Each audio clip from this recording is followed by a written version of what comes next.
This channel does not promote any violent, harmful, or illegal activities. All content provided by this channel is meant for an education purpose only. TV9 বাংলার খবরের জোর। পূর্ব মেদিনীপুরের কোলাঘাটের ছবি অঙ্গনওয়াড়ি কেন্দ্রে পৌঁছলো চাল। শিশু ও প্রসূতিদের মুখে হাসি। ধন্যবাদ জানালেন তারা। আরো ডিটেল দেখাবো 1 মিনিটে। কোথাও মিড ডে মিলের চালে পোকা, কোথাও ভেঙে পড়ছে সেন্টারের ছাদ। রাজ্যের বিভিন্ন এলাকার অঙ্গনওয়াড়ি কেন্দ্র নিয়ে এমনই অভিযোগ সামনে এসেছে। পূর্ব মেদিনীপুরের কোলাঘাটের সিদ্ধা 2 অঞ্চলের 6টি অঙ্গনওয়াড়ি কেন্দ্রে 7 দিন ধরে খাবার বন্ধ ছিল। কাঁটামণি, গোপালনগর, দেহাটি, ধুলিয়াড়া, গুরুচাকলি সেন্টারে চাল না থাকায় রান্না হচ্ছিল না। শুক্রবার এই খবর দেখায় TV9 বাংলা। আমাদের খবর দেখে বিষয়টি জানতে পারেন বিডিও এবং কোলাঘাট পঞ্চায়েত সমিতির সভাপতি। তারপরই উদ্যোগ নেয় প্রশাসন। চাল পৌঁছে যায় ICDS সেন্টারগুলিতে। ফের শিশু প্রসূতিদের পাতে খাবার পড়ে।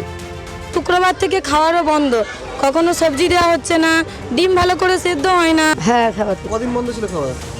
3-4 দিন 5 দিন এরকম বন্ধ। এখন খুশি তো খাবার পেয়ে? হ্যাঁ, খাবার পেয়েছি। তো আপনাদের খবরের জেরে 2-3 দিন বন্ধ ছিল, তারপরে খাবার পেয়েছি। খুবই খুশি হয়েছি আপনারা আসার জন্য। খাবার পেয়ে খুশি শিশু প্রসূতি থেকে অভিভাবকরা। পূর্ব মেদিনীপুর থেকে কনিষ্ক মাইতের রিপোর্ট, TV9 বাংলা। নিকাশি নালার জন্য মাটি কাটতে গিয়ে ভেঙেছে জলের পাইপলাইন। দীর্ঘদিন ধরে জলকষ্টে ভুগছেন বুনিয়াদপুরের বাসিন্দারা। ড্রেনের মাটি স্তূপ করে রাখার পথ চলতি মানুষ সমস্যায় পড়েছেন। কবে মিলবে সমস্যা থেকে মুক্তি? প্রশ্ন থেকেই যাচ্ছে। নিকাশি নালার জন্য মাটি খুঁড়তে গিয়ে পানীয় জলের পাইপ ফেটে যাওয়ায় বন্ধ জল পরিষেবা। দীর্ঘদিন ধরে জল বন্ধ থাকায় সমস্যায় পড়েছেন বুনিয়াদপুরের এলাকাবাসী। মাটি কাটার মেশিন দিয়ে ড্রেন কাটার পর ভেঙে যায় মাটির নিচে থাকা PHE দপ্তরের জলের পাইপলাইন। তারপর ফেটে যাওয়া জলের পাইপলাইন মেরামত করা হয়নি। বুনিয়াদপুর পুরসভার 6 নম্বর ওয়ার্ডের শিবপুরের মানুষ জলকষ্টে ভুগছেন। হ্যাঁ, জলের সমস্যা হয়েছে, খুব মানুষের খুব অসুবিধা হয়েছে। এটা 6 নম্বর ওয়ার্ডে। শুধু তাই নয়, নিকাশি নালার জন্য তোলা মাটি স্তূপাকৃতি হয়ে পড়ে রয়েছে। পথ চলতে সাধারণ মানুষ চরম সমস্যার সম্মুখীন। আশেপাশের অন্যান্য ওয়ার্ডেও জলকষ্ট দেখা দিয়েছে। ড্রেনে জমে থাকা জল থেকে মশার উপদ্রব বাড়ছে। পুরসভার পক্ষ থেকে পানীয় জলের কোনো বিকল্প ব্যবস্থা করা হয়নি বলে এলাকায় ক্ষোভ। যদি কোথাও জলকষ্ট থাকে তাদেরকে অ্যাপ্লাই করতে বলেন, আমরা দেখে দেবো। সর্বত্র জল আছে। এবার কেউ যদি মনে করে যে প্রতিটা বাড়িতে আমাদের মাকটু দিয়ে দিতে হবে, তাহলে তো দেওয়া যাবে না। কবে সমস্যা থেকে মুক্তি মিলবে প্রশ্ন থেকেই যাচ্ছে। দক্ষিণ দিনাজপুর থেকে রূপক সরকারের রিপোর্ট, TV9 বাংলা। শুধু চূর্ণী নয়, বিপন্ন বাংলার আরও অনেক নদী হারিয়ে যাওয়ার মুখে। শান্তিনিকেতনের কোপাই কিংবা চন্দ্রকোনার কেঠিয়া স্রেফ দখলদারি। গা জোয়ারির কারণে শুরু হয়ে যাচ্ছে নদী, কমে আসছে জল। অজান্তেই মানুষের সুবিধার জন্য মানুষই ডেকে আনছে বিপদ।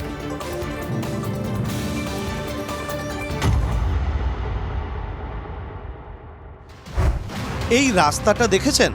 নদীতে মাটি ফেলে তৈরি করা হয়েছে। নজিরবিহীন হলেও এটাই সত্যি। নির্দ্বিধায় বুঝিয়ে ফেলা হয়েছে পশ্চিম মেদিনীপুরের চন্দ্রকোনার কেঠিয়া নদী।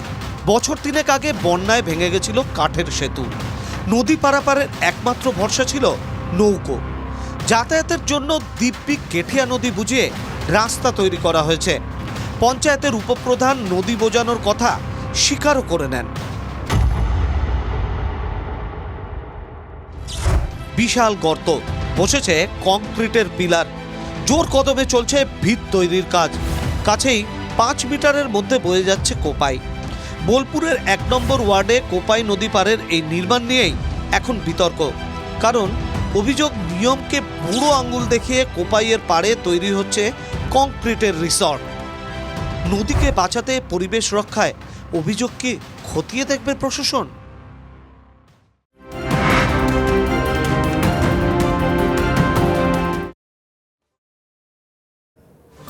ভোর থেকে ঘন কুয়াশায় ঢাকলো বাঁকুড়া। দৃশ্যমানতা কম থাকায় ট্রেন ও সড়কপথে যানবাহন চলাচল করছে ধীর গতিতে। আর এদিকে ঠান্ডার দাপুটে ব্যাটিং অব্যাহত জেলা জুড়ে।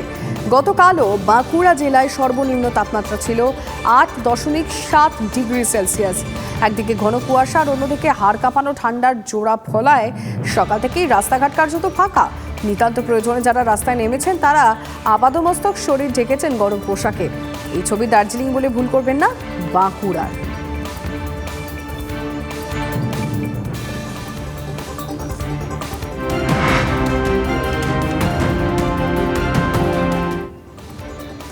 নদীর পার চুরিতেই তো থেমে নেই বেআইনি কাজ। নদীর কোল খালি করে বালি তোলা, মাটি তোলা রমরমিয়ে চলছে বাংলার কোনায় কোনায়। টিভি 9 বাংলার খবরের জেরে জলপাইগুড়ির ধূপগুড়িতে ঘুম ভাঙে পুলিশ প্রশাসনের।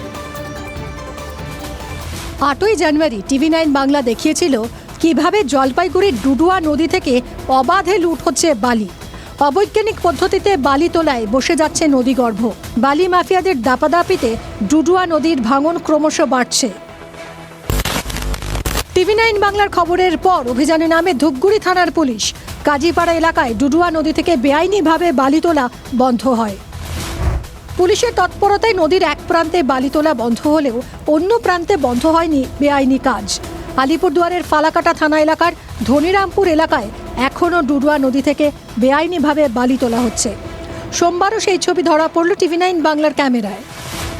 বিরোধীদের অভিযোগ, শাসক দলের নেতাদের একাংশের মদতে বালি পাচার। যদিও মদতের অভিযোগ অস্বীকার করেছেন স্থানীয় তৃণমূল নেতৃত্ব। রাজনৈতিক চারাপোড়েনের মাঝে স্থানীয় মানুষ চাইছেন বন্ধ হোক ডুডুয়া নদী থেকে বেআইনি বালি তোলার কাজ। ধূপগুড়ি থেকে রনি চৌধুরীর রিপোর্ট, টিভি 9 বাংলা। 14 কোটি টাকা খরচ করে তৈরি হচ্ছে কংক্রিটের ব্রিজ, কিন্তু তৈরি হয়নি সেই ব্রিজের অ্যাপ্রোচ রোড। ফলে ব্রিজ থেকেও নেই, বাঁশের সাঁকো দিয়ে কোনো মতে পারাপার চলছে। দেখুন কি হাল পশ্চিম মেদিনীপুরের দাসপুরের সেই ব্রিজের। এই ছবি পশ্চিম মেদিনীপুরের দাসপুর 2 নম্বর ব্লকের। কংক্রিটের ব্রিজ তৈরি হয়েছে, কিন্তু তাতে ওঠার রাস্তা নেই। 2020 সালের 26শে অগস্ট প্রবল বৃষ্টির জেরে ধসে যায় সেই রাস্তা। তারপর থেকেই এমন অবস্থা। প্রশাসনকে বারবার জানানো হয়েছে, কিন্তু নতুন করে রাস্তা তৈরি হয়নি। কোনো মতে কাঠের সাঁকো তৈরি করে জুড়ে দেওয়া হয়েছে কংক্রিটের ব্রিজের সঙ্গে। এটা বিগত 4 বছর আগে খারাপ হওয়ার আগে একটা কাঠের পোল নির্মাণ করা হয়, সেটাও কিন্তু 3বার ভেঙে যায়। কাঠের সাঁকো বারবার ভেঙে পড়ে, তাতেও টনক নড়ে না প্রশাসনের। সেই সাঁকো দিয়ে ভারী গাড়ি চলতে পারে না। ফলে কংক্রিটের ব্রিজ থাকা সত্ত্বেও গ্রামে ঢোকে না অ্যাম্বুলেন্স। এই বিষয়টা নিয়ে এত আন্দোলন হয়েছে, এত মানুষের ক্ষোভ বিক্ষোভ, আমরা বিডিও অফিসে ডেপুটেশন দিয়েছি, সেসব কপি আমাদের কাছে আছে। প্রত্যেকবারে গেলে পরেই বলে দিচ্ছেন টেন্ডার হয়ে গেছে। তাদের এইটা একটা গল্প, সাধারণ মানুষকে খাওয়ানোর চেষ্টা করা হচ্ছে। রাস্তা তৈরির প্রতিশ্রুতি মিলেছে বারবার, কিন্তু 3 বছরেও কাজের কাজ কিচ্ছু হয়নি। পশ্চিম মেদিনীপুর থেকে অসীম বেরার রিপোর্ট, টিভি 9 বাংলা। তৃণমূল পঞ্চায়েত সদস্যের দাদাগিরি, জমি সংক্রান্ত বিবাদে দত্তপুকুরের মহিলাকে লাথি ঘুষি মারার অভিযোগ তৃণমূল নেতার বিরুদ্ধে। আতঙ্কে ঘরছাড়া পরিবার। জমি দখল নিয়ে বিবাদ, তার জেরে মহিলাকে ফেলে লাথি ঘুষি বাঁশ তুলে পেটানোর অভিযোগ তৃণমূল পঞ্চায়েত সদস্যের বিরুদ্ধে। দত্তপুকুরের মেঠোপাড়া এলাকার সেই ফুটেজ ইতিমধ্যেই ভাইরাল সোশ্যাল মিডিয়ায়। ঘটনায় এক্স হ্যান্ডেলের শাসক দলকে বিধে পোস্ট।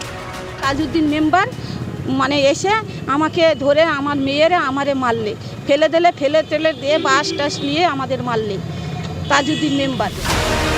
অন্যদিকে পাল্টা আক্রান্ত মোসলেমা বিবির বিরুদ্ধেই জমি দখলের অভিযোগ তাজউদ্দিনের। তবে হাত যে তুলেছেন নিজেই সে কথা স্বীকার করেছেন তাজউদ্দিন। ও আমাকে প্রথম ধাক্কাটা মারে, তারপরে আমি একটু মাথাটা গরম হয়ে গেলে আমি ধাক্কা মেরে ফেলে দিই। ঘটনার পর থেকেই তাদেরকে বাড়িতে ঢুকতে দেওয়া হচ্ছে না বলে অভিযোগ আক্রান্ত মহিলার। এমনকি দত্তপুকুর থানায় অভিযোগ জানালেও অসহযোগিতার অভিযোগ পরিবারের। দত্তপুকুর থেকে দীপঙ্কর দাসের রিপোর্ট, টিভি 9 বাংলা।